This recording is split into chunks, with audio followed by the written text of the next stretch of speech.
Mesdames, Mesdemoiselles et Messieurs, c'est un plaisir pour moi de vous convier à suivre quotidiennement cette chaîne dénommée L'œil des enseignants. C'est une chaîne qui valorise l'enseignement dans notre pays, la République démocratique du Congo. Quand on parle de l'enseignement, on voit directement l'enseignant ainsi que l'apprenant qui est l'élève et l'étudiant. Alors n'hésitez pas à vous abonner parce que c'est un cadre qui nous permettra à s'exprimer librement tout en dénonçant ce qui se passe dans notre pays sur le plan éducatif.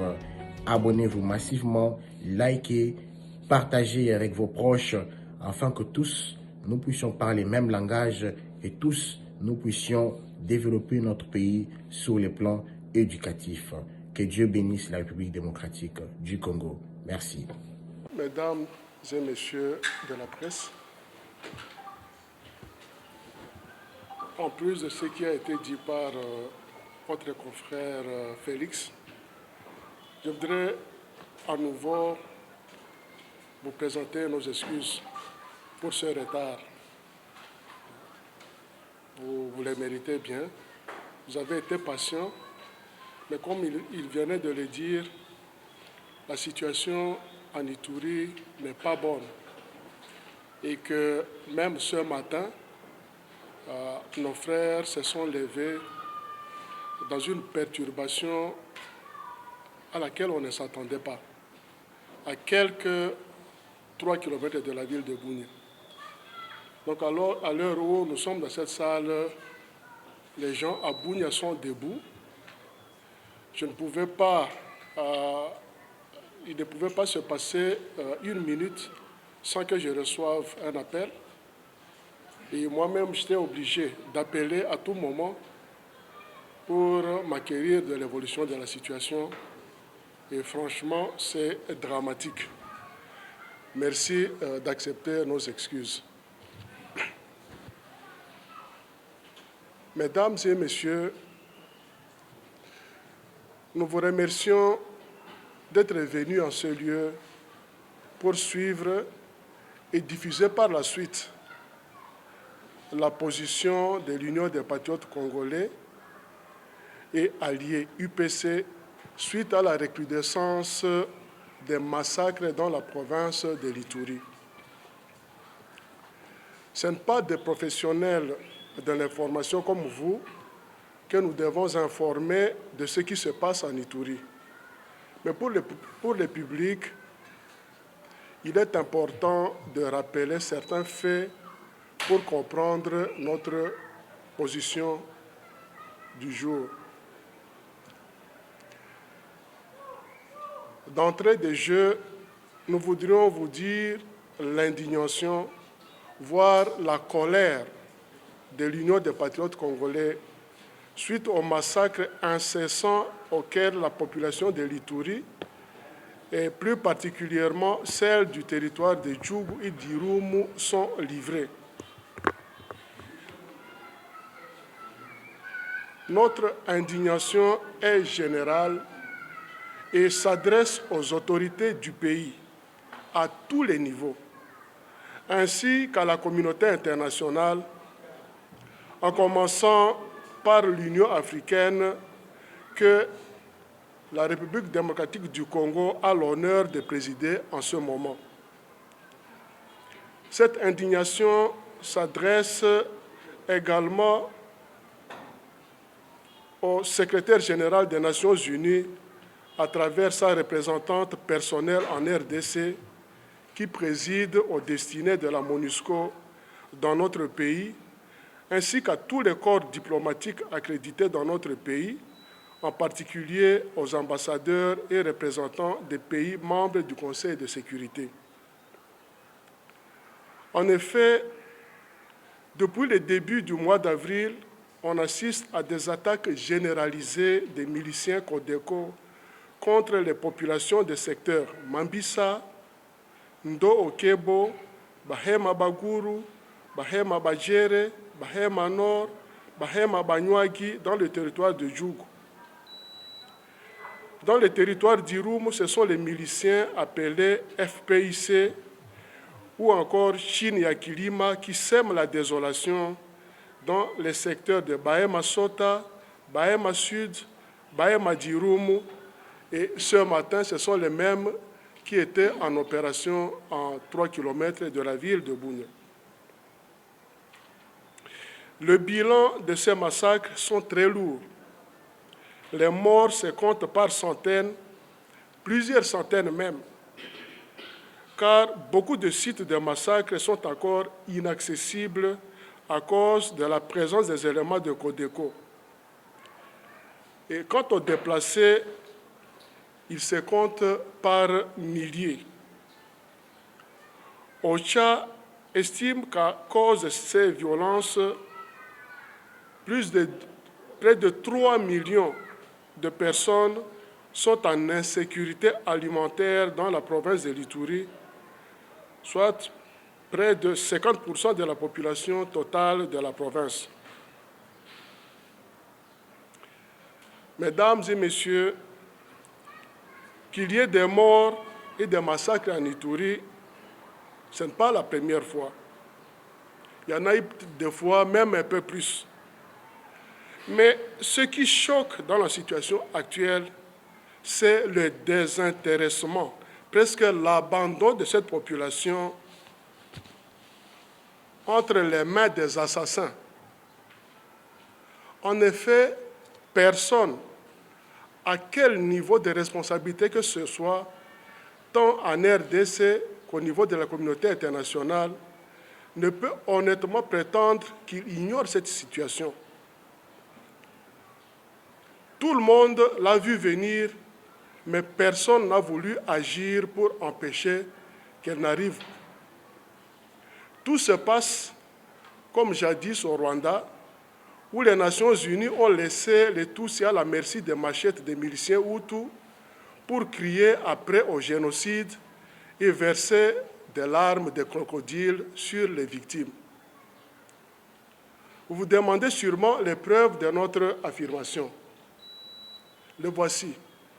Au niveau national, les hautes instances du pays ont été dûment informées de la situation de l'Ituri, et ce depuis 2019, puisque le chef de l'État a séjourné personnellement dans l'Ituri et avait même qualifié la situation de génocide. Ensuite, il a dépêché les anciens chefs de guerre pour sensibiliser les miliciens de Codeco à cesser les massacres et à se disposer à la réinsertion socio-économique. Ce qui fut timidement fait, car en fin de l'année 2020, on a assisté à un début de précatornement de ces miliciens. Cependant, lorsque cette délégation de chefs de l'État s'est retirée de l'Ituri pour venir présenter le rapport ici à Kinshasa, les miliciens ont repris de service et ont commencé à ériger des barrières sur les routes au vu et au su des autorités provinciales et nationales pour percevoir des taxes dont eux seuls fixent le montant et destinent la recette aux achats des armes pour se renforcer davantage. Certaines barrières des miliciens côtoient même celles des FARDC sans que les uns inquiètent les autres. Quant à la MONUSCO et la communauté internationale, la MONUSCO est bien présente en Ituri avec des moyens logistiques conséquents, des hommes dans certaines localités ravagées par les miliciens. Tel est le cas de Fataki où les massacres graves ont été perpétrés il y a à peine 3 jours. Bien plus, la nouvelle représentante du secrétaire général des Nations Unies en RDC a récemment séjourné dans la région et s'est entretenue avec les communautés victimes et les acteurs clés. Donc, elle également elle est parfaitement imprégnée de la situation. Et comme je le disais, cette nuit même, le quartier Chari de la ville de Bunia, situé à quelques 2 kilomètres de l'aéroport, a été ravagé par une coalition de miliciens, Codeco, FPIC, FRPI, et c'est sous la barbe des éléments de la MONUSCO basés autour de l'aéroport. À l'heure où nous parlons, les cendres des maisons incendiées fument encore, tandis que le sang des victimes égorgées n'est pas encore séché. Les recherches continuent pour retrouver les corps des victimes, mais d'ores et déjà, on avance le bilan d'une dizaine de victimes, toutes sauvagement massacrées. Il vous souviendra également que la commissaire générale aux droits de l'homme, Mme Bachelet, a eu à séjourner dans la région en 2019, peu après la publication du rapport du Bureau conjoint des Nations unies aux droits de l'homme et qui avait qualifié les crimes commis en Ituri de crimes de génocide. Les Nations unies et partant le Conseil de sécurité ne peuvent donc pas prétendre qu'ils ignorent la situation. D'où vient alors leur immobilité face à des crimes qu'ils reconnaissent comme étant des crimes de génocide, sinon de la volonté délibérée de laisser les massacres se commettre. C'est cela qui nous indigne de voir des vies humaines abandonnées à être fauchées comme de vulgaires herbes au moment où même le sort des arbres préoccupe l'humanité. Il n'y a qu'à voir combien on se mobilise contre les feux des forêts pour sauver les plantes et les animaux, mais pas pour l'Ituri. Les vies des Ituriens valent-elles moins que celles des arbres et des animaux? Mesdames et messieurs, face à cette situation, l'UPC prend à toutes les instances du pays et aux regroupements politiques de la société civile participant ou non au gouvernement de l'Union sacrée pour la nation. Je vous l'ai dit avec gravité qu'il y a urgence à vous mobiliser pour sauver ce qui peut encore être sauvé avant que le chaos ne s'installe en Ituri. À cause de votre indifférence et votre inaction, les morts qui tombent en Ituri enterreront demain vos consciences, et ce, de façon inéluctable. Au gouvernement congolais et à la communauté internationale,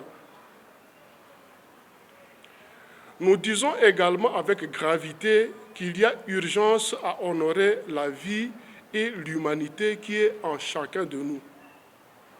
Chacun de nous, en portant promptement secours à ces personnes innocentes qui sont traquées comme des gibiers.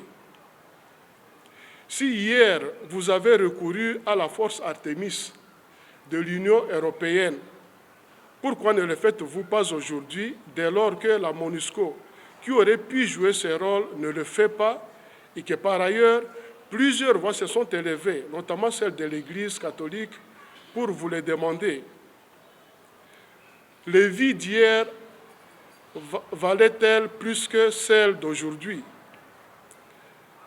Il en va de l'honorabilité de vos fonctions et du fondement même de vos mandats, à savoir assurer la sécurité, la paix dans le monde, dans le pays et dans le monde.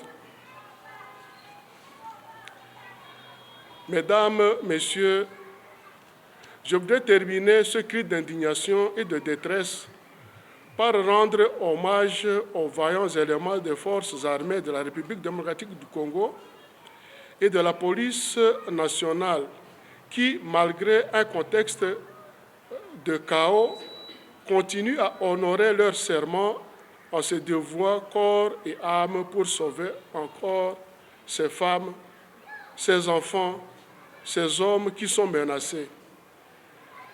Leur sang, mêlé à celle des victimes de cette barbarie, ne restera pas vain. Le peuple de l'Ituri et la patrie resteront reconnaissants à eux et à leurs familles. À leur mémoire et en mémoire de toutes les victimes de l'Ituri et de l'Est du Congo, je vous invite à observer une minute de silence. Moi, je ne pense pas que la solution au problème, comme notre confrère vient de le dire, la solution au problème ne peut pas venir de M. Thomas Lubanga. Je ne suis pas le chef de l'État, ce n'est pas moi qui dirige ce pays.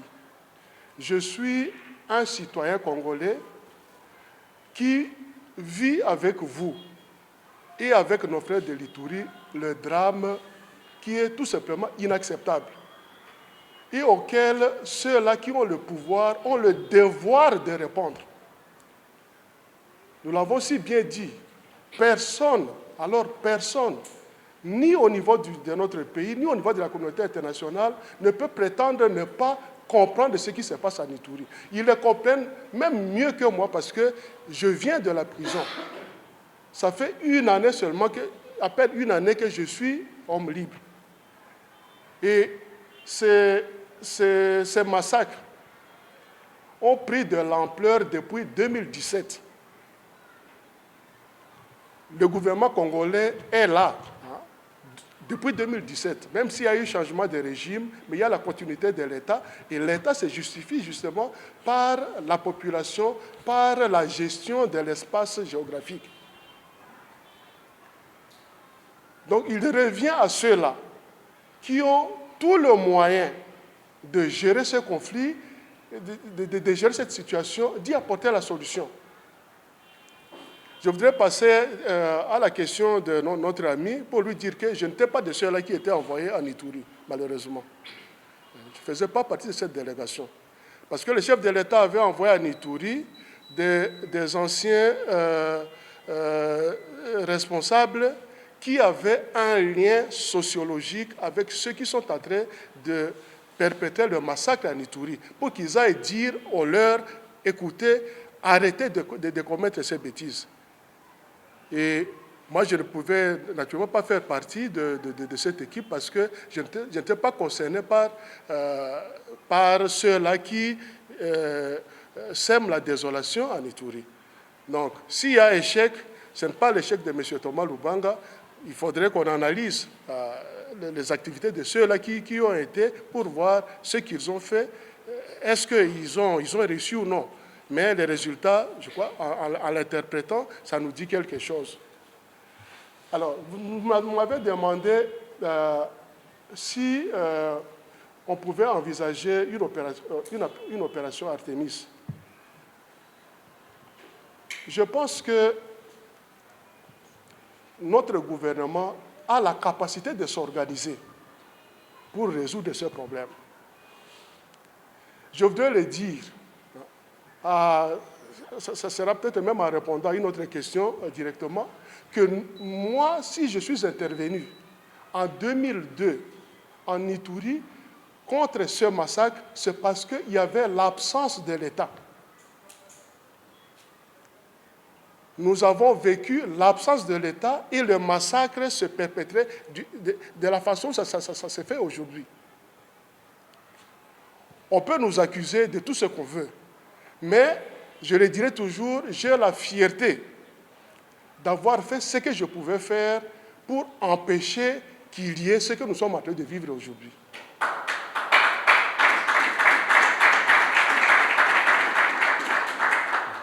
Vous pouvez m'accuser après d'avoir enrôlé des enfants soldats. Bon, je ne veux pas rentrer dans ce débat juridique ici, mais je pense qu'aujourd'hui, l'Ituri m'est encore reconnaissant pour ce que moi j'ai fait à cette époque, pour cette population, qu'on était en train de pourchasser exactement comme aujourd'hui, comme des gibiers. Alors, je crois que j'ai répondu à votre question. Oui, je pense que l'Artémis sous quel format cela se déciderait seulement entre le gouvernement et la communauté internationale. Quand il réaliserait que ni l'armée nationale n'est capable de faire quelque chose, ni avec la MONUSCO, on est capable de faire quelque chose. Donc c'est une décision qui serait prise, mais l'Ituri a besoin. Ça, il faut que je le réaffirme et j'aimerais que vous puissiez même le souligner dans vos mots. L'Ituri a besoin d'une intervention urgente, de quelque forme que ce soit, pour sauver cette population qui est en désarroi. Alors, les facteurs qui sont comme soubassement de cette recrudescence, moi, je crois que à certains moments, les analyses sont vraiment mal faites. Notre ami qui a posé la question, qui a parlé de disputes autour des terres, de disputes de contrôle, de douanes, mon frère, ça n'existe pas. Ce sont des faux fouillants. Ce sont des arguments qui ne peuvent pas justifier la sauvagerie qu'on est en train de vivre. Personne n'a pris les terres de personne en Ituri. Mesdames, Mesdemoiselles et Messieurs, c'est un plaisir pour moi de vous convier à suivre quotidiennement cette chaîne dénommée L'œil des enseignants.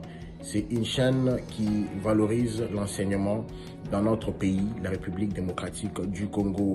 Quand on parle de l'enseignement, on voit directement l'enseignant ainsi que l'apprenant qui est l'élève et l'étudiant. Alors n'hésitez pas à vous abonner parce que c'est un cadre qui nous permettra à s'exprimer librement tout en dénonçant ce qui se passe dans notre pays sur le plan éducatif. Abonnez-vous massivement, likez, partagez avec vos proches afin que tous nous puissions parler le même langage et tous nous puissions développer notre pays sur le plan éducatif. Que Dieu bénisse la République démocratique du Congo. Merci.